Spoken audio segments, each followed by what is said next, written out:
Hey guys, Zeteo here. Today we're taking a look at a replay analysis. We're going to take it a bit slower than our speed casting so we can provide some better knowledge for our submitted replay here. So today we're taking a look at Novaturient playing a 1v1 on Ravaged. Let's get into it. Game started. Alright, so I'm going to put it on your view so that we don't get extra outside information. Let's see, your opener here. You could skip this, by the way. Go for a second mechs a little bit sooner. And then put down 2 wind turbines here instead of 1. So that you have both those wind turbines and the metal here. So you can basically always afford 2 mexes before you put down energy stuffs. Now, if you're going to go solar, which I would suggest here because wind is at 5, so it'd be a faster opener to go solar. I would instead suggest doing 1 mex, 2nd mex, 3rd mex, and as it gets near done, you start building the solar before it's done, because otherwise you'll stall for like a second. If you forget to do that, it's not the end of the world, but it does help a tiny bit. And then you build your solar, or you finish your solar after the wind, or after the mex, and then a second solar if you're going to do a second solar, or you could do 2 winds here after the 2nd mex, and then a solar after the 3rd mex. Either way, you'll get enough economy. Basically, what you're looking for is something around plus 65 energy, because the lab, as you're building it, is 64 energy, and that's just like a nice way to like easily figure out how much do you have. Okay, what the heck's going on here? Okay, so you have repeats off on your lab. Which is fine. I mean, you don't have to play with it on. I prefer it on, and I highly suggest having it on. You can actually set it in settings in, what is it, interface? Actually, we'll just type in repeats in the filter. Auto repeats right here is for the factories here. But anyways, if you're not going to do that, so what happened here is you were holding Alt while you were building ticks. And that would be how you'd want to do it if repeat was on. But since it's off, you're basically canceling the currently building tick to start a new one, or to add a new one in front of that unit. So with it off, it behaves like that. With it on, inserting a unit will come after the current unit is being built. I think they really need to fix that, because it's just really weird behavior to have it different based on if auto repeat is on. But either way, yeah, that just kind of, slowed you down slightly.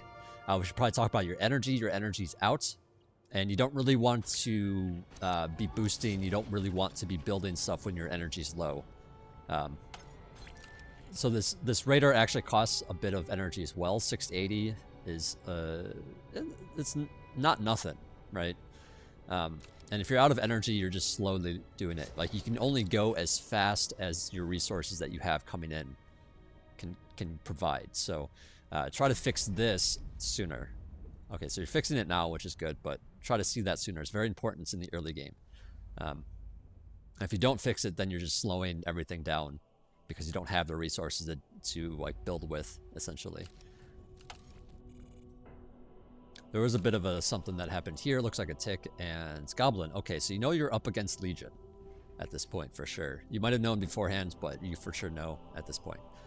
And Legion, I will admit I don't know as much about, but with all my RTS experience, I can come to some conclusions about interactions that you might have.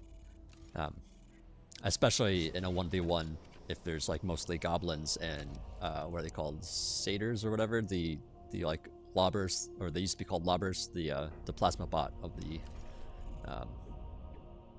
of Legion. Anyway, so you're back to boosting. You have energy, you still have metal, so that's fine. For the most part, like, you might be wondering, like, do you move your commander out? Should you not? Should you keep it at base?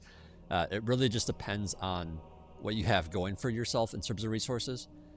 As a rule of thumb, you don't want to have them here boosting when you don't have metal. And if you do have metal still and you're out of energy, you can just quickly add on some energy and then go back to boosting. So doing things like that is pretty normal. Just kind of go in between.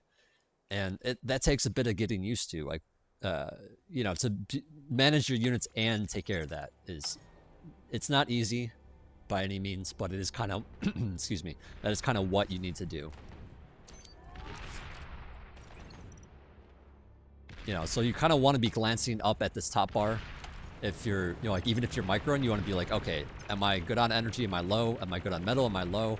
And just try to go from there. Going back to the whole do you move your commander out situation, you know, it really, as a rule of thumb, what I usually say is like, if you're out of metal, then send your commander out. Or if you're about to be out of metal, send your commander out. And before you send them out, you want something to help boost this. Having a con or two, in this situation with 11, 12 income, like, I think you can do just one, but maybe it's two. I forget exactly for bots. Or you can have a construction turret. But in this case, you don't really have the metal or energy to use that. So you're actually stalling a bit making this. And so this is slowing you down again because you don't have that energy. So building some energy here would be important. And then also usually you want to boost this out with your commander, but obviously you don't really want to do that if you don't have the resources to do that with. So, all right, so it's good that you're adding on that energy, very important stuff. But we're going to take a look at the entire view here to just see the difference here. So blue, I'm sure at, you know, at the higher OS that they are, probably manage the resources a bit better in the early game. Already controls all of this. So, you know, rearranging that early stuff will help you just be able to do more stuff, have your cons out sooner, have more units out sooner. And, you know, then you, in a way, like I like to say, like, that's kind of when you start playing the game, because then you can do things like, oh, he has more units, I need to play defensive. Oh, he has less units, I need to be aggressive, because then you kind of know they probably have more economy than you do, or they probably have less economy than you. And if you don't get that sorted out beforehand, then you just, it's hard to know that you're, you know, it's like your opponent could just be playing better than you in general, like just have better management of those resources. So it just becomes very, very important.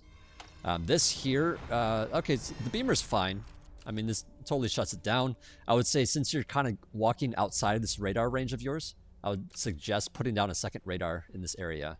The first one's fine.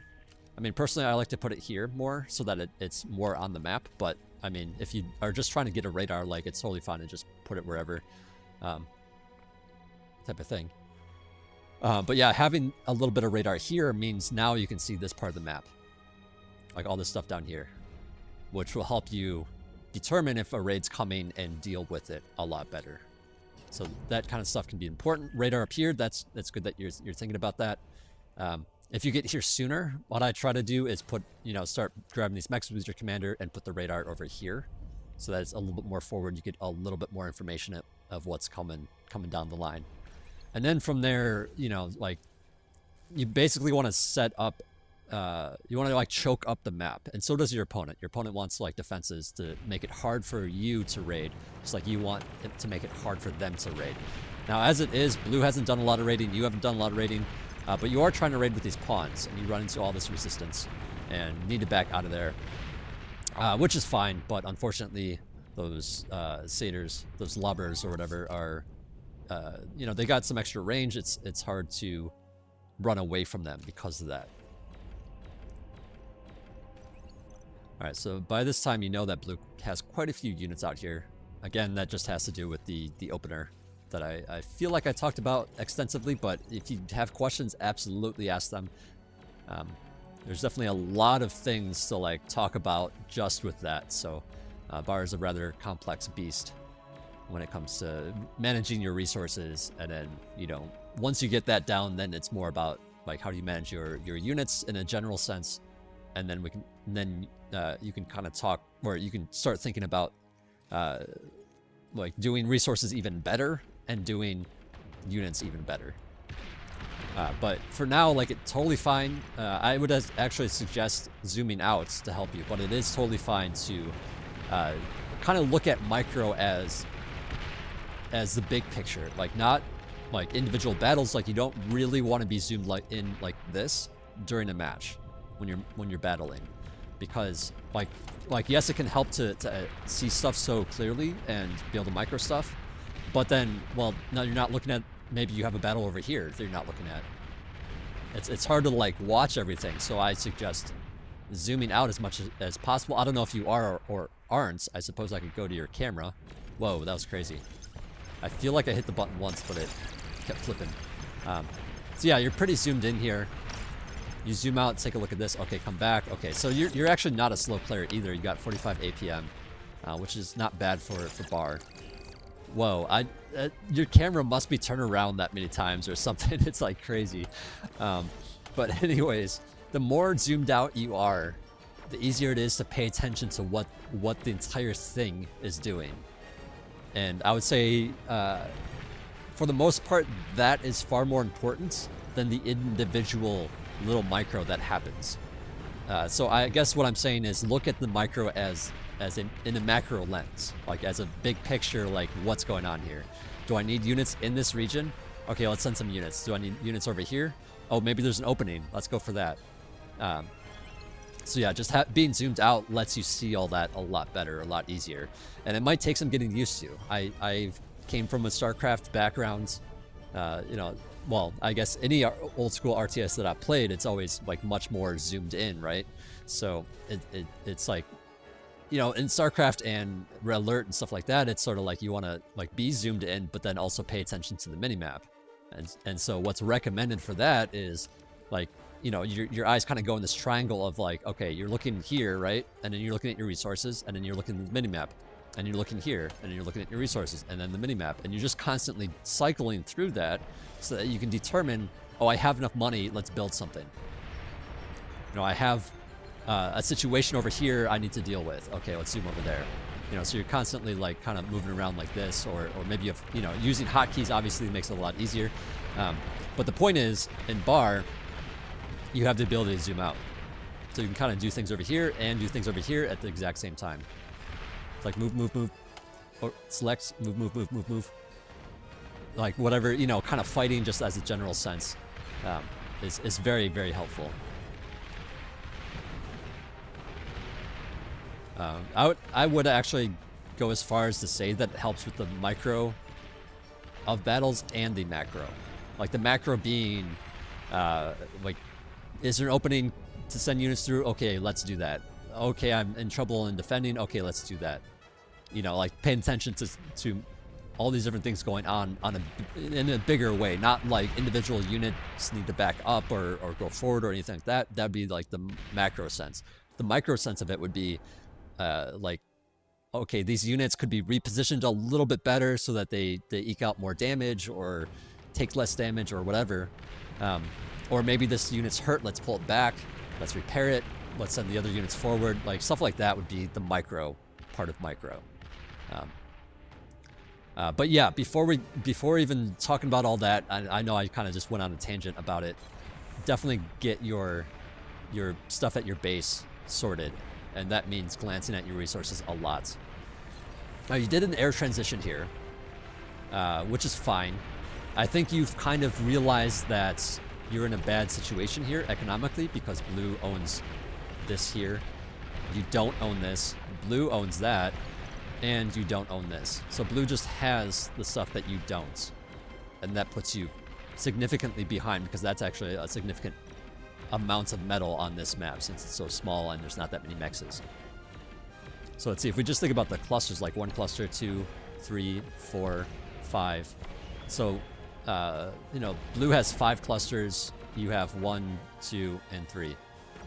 So that's you know, like 3/5 is not very good. You want to, you know, you at least want to be, you know, 5/5 or like even with them, I guess, or you know, trying to do better than they are. And that again just comes down to that early part of that game. But yeah, I think you're just okay. So I think you're going for a snipe here, which is totally fine. I would say you absolutely need a scout over here if you're going to do that, because now the commander can just cloak and just start walking away, or sit there and you won't see it. Okay, so now cloaked. You have no radar, so you don't actually know where it is. You can guess, but it could be walking away. So having a radar plane to see it would be helpful. And then also, once you know where it is, if it cloaks, you want to use manual fire on that exact spot. It looks like you tried to do targeting, or I don't know if that was like leftover targeting from just trying to target before. But either way, you want to hit A. I need to select a unit to show this. But you want to hit A, so you have this red thing, and then click where the commander is. You don't want to drag, because that won't reveal anything if you don't have radar. If you do have radar, then you got to worry about like radar wobble, and then it's like all those shots might not hit, so you still kind of want to do the manual attack in that case as well. But that would maybe help out in that situation. But yeah, I think this all comes down to the early game and how you opened up, because that slowed you down, which allowed blue to control this and this.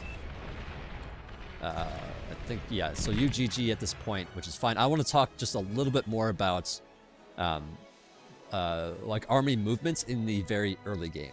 So in the early game, you have raiders, and raiders are coming out. You have these fast units like pawns and grunts and stuff, right? And there's a reason for that.